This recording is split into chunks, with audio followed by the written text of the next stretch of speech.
he was a scholar. And this man came from Bradford, and he came from poverty. His mum and his dad, when he started, I'm talking about real poverty. There were people in the family that had a shop or two. But so far as Jim was concerned, his dad, who was disabled from childhood, had a really hard time of it. And of course then the family had a hard time too. But both, he had a background of Methodism, he had a background of Marxism. And he, right from the word go, was into thinking before he debated. It's something I never learned. In fact, I don't even think before I speak, I won't debate. Self-taught up to the time he went to Ruskin, one of the most widely read and brilliant minds of anybody I've known from Oxford, Cambridge, wherever you are, you would know that Jim Mortimer was a genuine intellectual. Having a sense of history. To always analyse the situation that we're in now, drawing on everything that's gone before.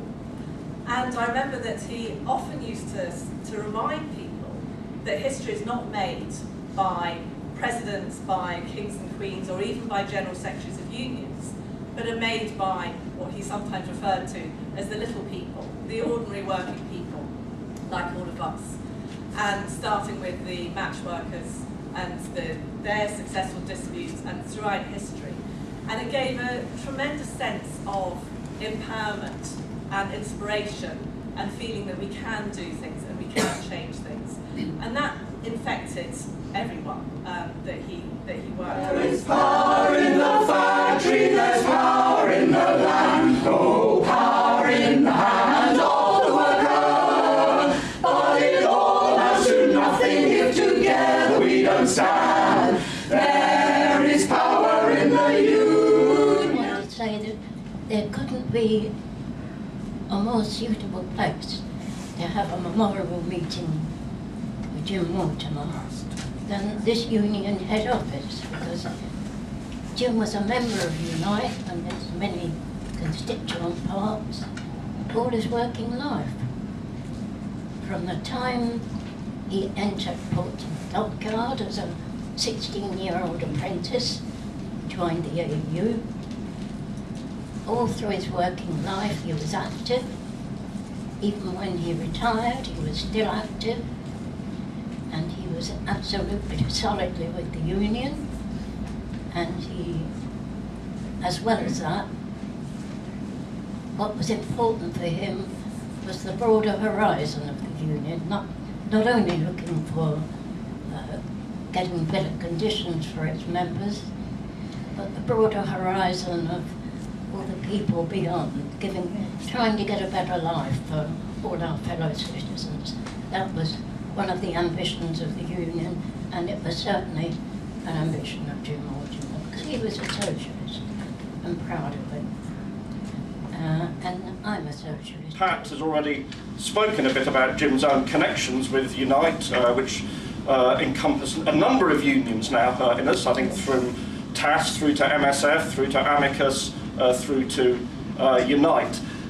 Some of you may have noticed when you came in that in the reception area of this building we have a plaque which lists all the unions that went to make up Unite, going back to the Rossendale boot and shoe and goodness knows what in the 19th century. I often thought that actually if you stood Jim blindfolded in front of that plaque and had him put a finger, whatever, on the plaque, he would be able to give you at least 500 words about every union there, their main agreements, the character of the General Secretary, where they went wrong, what they did right, and hopefully how it's a good thing they're all united together in Unite, because he was a comrade of immense erudition, and all of us in Unite, and Len McCluskey would want me to emphasise this, we're very, very proud to have him as a member throughout his life.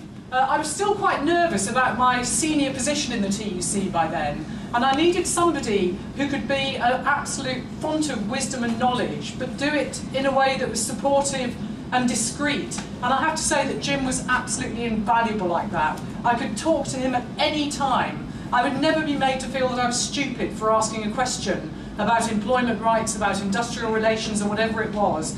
He was absolutely fantastic. And I also, and you can't honestly always say this about somebody, I really, really like Jim personally.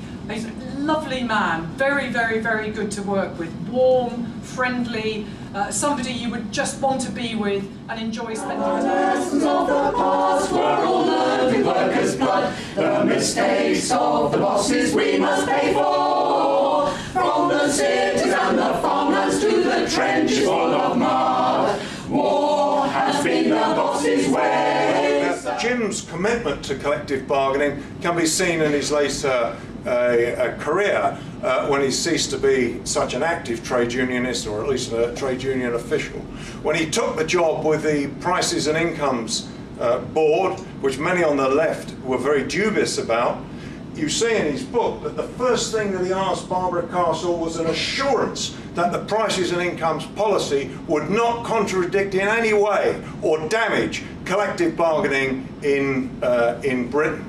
And then when subsequently, was it 1968 that he became the member of the Board of London Transport for Industrial Relations. You see in the book, once again, his first theme was to ensure that collective bargaining existed across the whole of London Transport and was unified and uniform across the board. And then, as has been said earlier, in 1974, he became the first chairman of ACAS, and you see in the book he points to the fact that Section 1 of the Employment Protection Act, which set up ACAS, imposed on ACAS, and I don't think he would have taken the job if it had not, imposed on ACAS the duty to extend and promote collective bargaining. And one of the many reforms, you can't use that word, one of the many changes to the law that the Tories brought about that caused real pain to Jim Mortimer was the abolition of the duty of ACAS to promote collective bargaining. And as we know, as chairman of ACAS, throughout the 70s, right up to the Grunwick dispute of 1979, employers, by legal action, made it practically impossible for the collective bargaining machinery to operate. And it was in 1979 that, as chairman of the ACAS Council, he wrote to the Secretary of State and said this mechanism simply can work no longer. Well, of course, 1979 was the very year that Thatcher was elected and neoliberalism came to flower. I actually got to know Jim very late in his life. It was with the London regional and political committees of MSF and the broad left of that union. It was the beginning of New Labour. It was, of course, the beginning shortly of the Blair-Brown governments. And Jim was very much, together with Pat, active in the left movement of the time. In earlier days, our paths had been very different coming into the Labour movement. Jim on one side, me and what would be termed the rather further left groups of the day. And that's putting it somewhat politely, I suppose. But at no time in those latter years did Jim ever put up a barrier between us. At no time did he in any way want to not proceed with a friendship.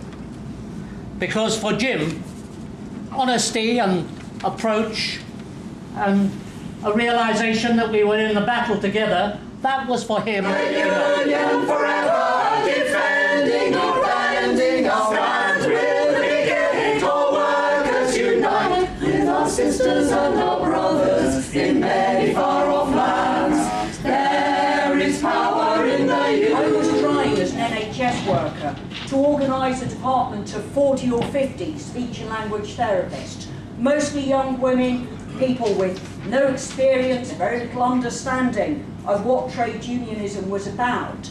And I asked Jim to come along and talk to a team meeting, to talk to these women about why they should join the union. And he said, well, I'm happy to do that, Jill, but what is it you want me to say?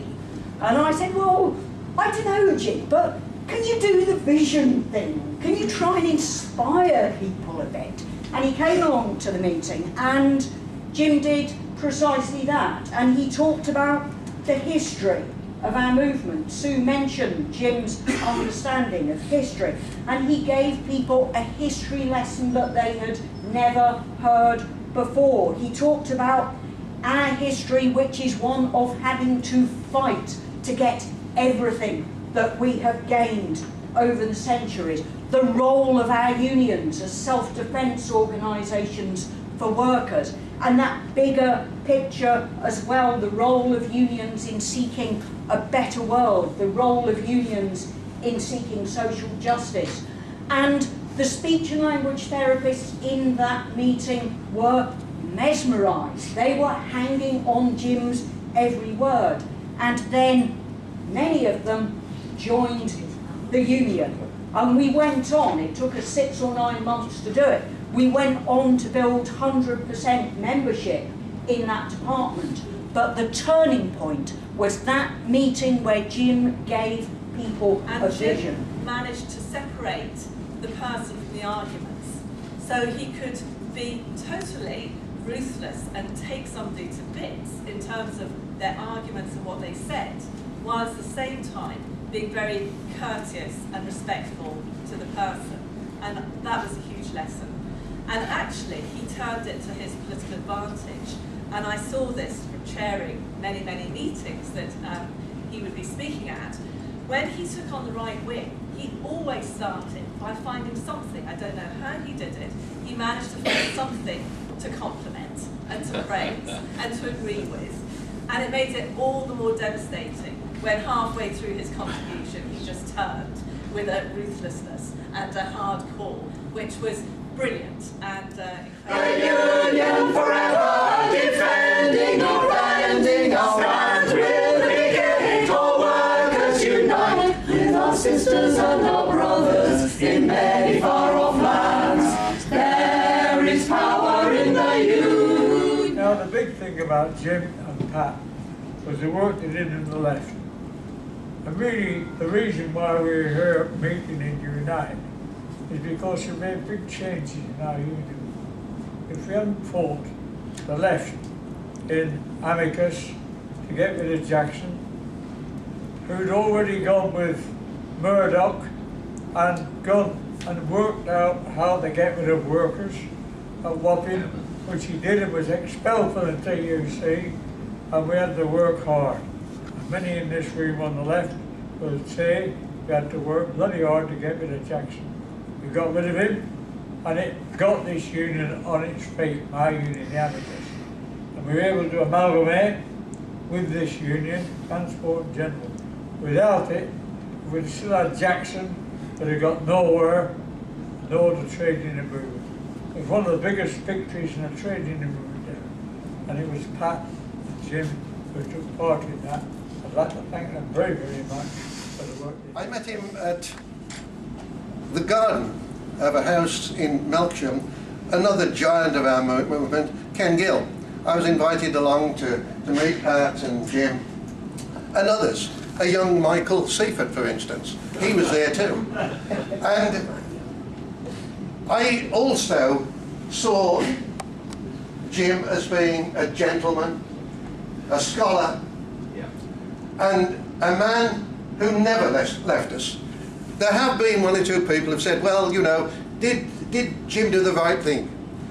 I thought at the time, when Jim moved from the editorship of our journal, The Draftsman, that it was a bad thing for us. But I was being narrow-minded and selfish, because I saw Jim as being the kind of man that we could hardly afford to lose.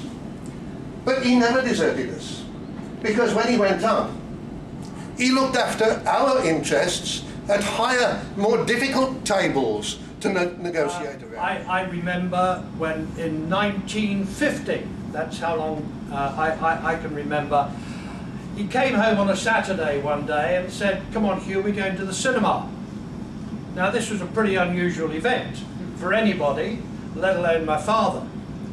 And so we went into Hounslow, and I thought, oh, Superman. No. Robin Hood. No. The Battle of Stalingrad.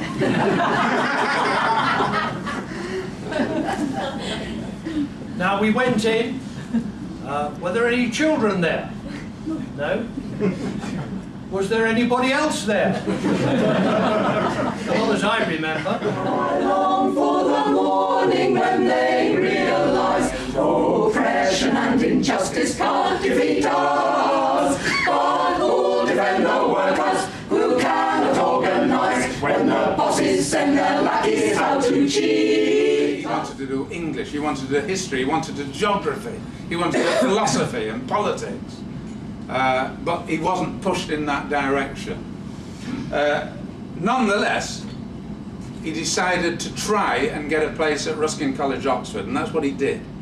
And he told me 2 glorious years developing his mind, self-development as well, which really he continued to do for the rest of his life. He was always reading.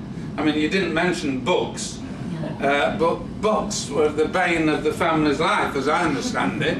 You know, no food, there's the books. You know, where's the salt? There's another book there.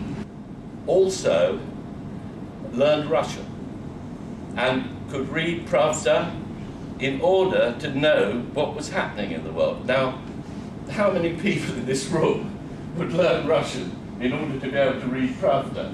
Not very many, even though most of us would pride ourselves on being left-wing or I got to know Jim better after I became an MP, and Tony Benn decided that he wanted to have some. Well, Tony would never use the word think tank because he didn't sort of operate in that kind of field, but he wanted to have some discussion group, and I was talking about this last night. So he set up something called the Independent Left Corresponding Society, based on the coffee house discussions of the 1820s or 18 teens. And a number of people came to these events, and they were quite interesting, quite sparky discussions, because the core of it was Tariq Ali, Hilary Wainwright, Ralph Miliband, Jim Mortimer and Tony Benn. Tony was sort of hopping in and out making tea all the time, as you do, and we got into some fascinating discussions. And during those discussions, I attended pretty well all of the meetings, others came along at various times, was the deep learning and intellect of Jim. And yes, he was a great supporter of the Soviet Union. Yes, he was a great admirer of the Soviet Revolution, absolutely. But he was also not uncritical of an awful lot of things there. And I remember a fascinating discussion with him about the economic problems that he could see, which could lead to the demise of the Soviet Union. This was 87. Money speaks for money, the devil for his own. Who comes to speak all the flesh and the bone? What a comfort to the widow, a light to the child.